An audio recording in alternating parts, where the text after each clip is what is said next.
মন্দিরটি হচ্ছে 96 বছরের পুরনো। এটা মূলত হচ্ছে মহাদেবের মন্দির, বাবা জঙ্গলেশ্বর শিবকালী মন্দির। এইটি অ্যাকচুয়ালি কলকাতা এয়ারপোর্ট হয় হচ্ছে 1949 সাল থেকে মূলত পাবলিকদের জন্য, বাট তার আগে থাকতেই এই মন্দিরটা রয়েছে। এবং এয়ারপোর্ট এই এরিয়ার জনগণের প্রত্যেকে মিলে এবং এয়ারপোর্টের এই যে যারা এয়ারপোর্টের ভেতরে মানে মূলত যারা ট্যাক্সি চালাতো এবং যারা লোকাল ছেলে ছিল তারা মূলত গোপাল বণিক, কার্তিক শীল, প্রদীপ ঘোষ, বাসুদেব বাবু এনাদের নেতৃত্বে 1985 সাল থেকে এই মন্দিরটা এই রূপ পায়। তার আগে শুধুমাত্র একটা ছোট্ট ঘর ছিল। মূলত গোপাল বণিক এবং কার্তিক শীল মহাশয় ওনারা এখনও রয়েছে।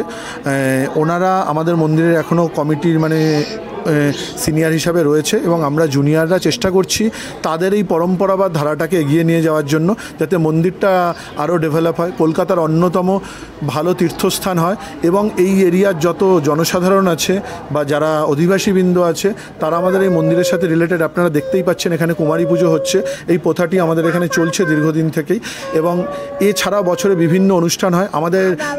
আমাদের বাবা জঙ্গলেশ্বর শিবকালী মন্দির এমন একটি মন্দির যেখানে হচ্ছে ভস্য আরতি হয়।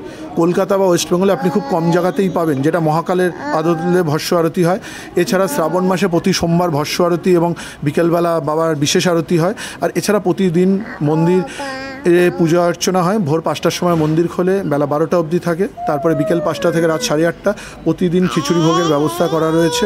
এবং এরপরে আপনাদের কিছু মন্দির সম্পর্কে বলবে আমাদের বিশেষ কর্মকর্তা সোমনাথ দত্তবাণী। আমার নাম অভিজিৎ ঘোষ এবং মন্দিরের পেছনে প্রত্যেকের কন্ট্রিবিউশন রয়েছে। এরিয়ার লোকেদের অনেকেরই সহযোগিতা রয়েছে। সময় সময় তারা সবসময় আসতে পারেন না, কিন্তু তারা আমাদের সাথে সবসময় সহযোগিতার হাত বাড়িয়ে দেন।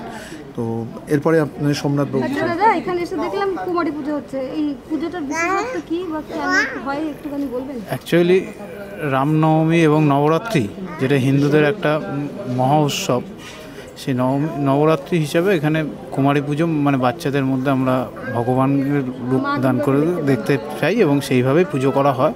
এটা আমাদের বিগত 15 বছর ধরে চলছে, এইভাবেই চলে আসছে এবং আগামী দিনে আমরা এইভাবে এগিয়ে নিয়ে যাব। ঠিক আছে, আমাদের চ্যানেল থেকে আপনাকে অনেক অনেক ধন্যবাদ।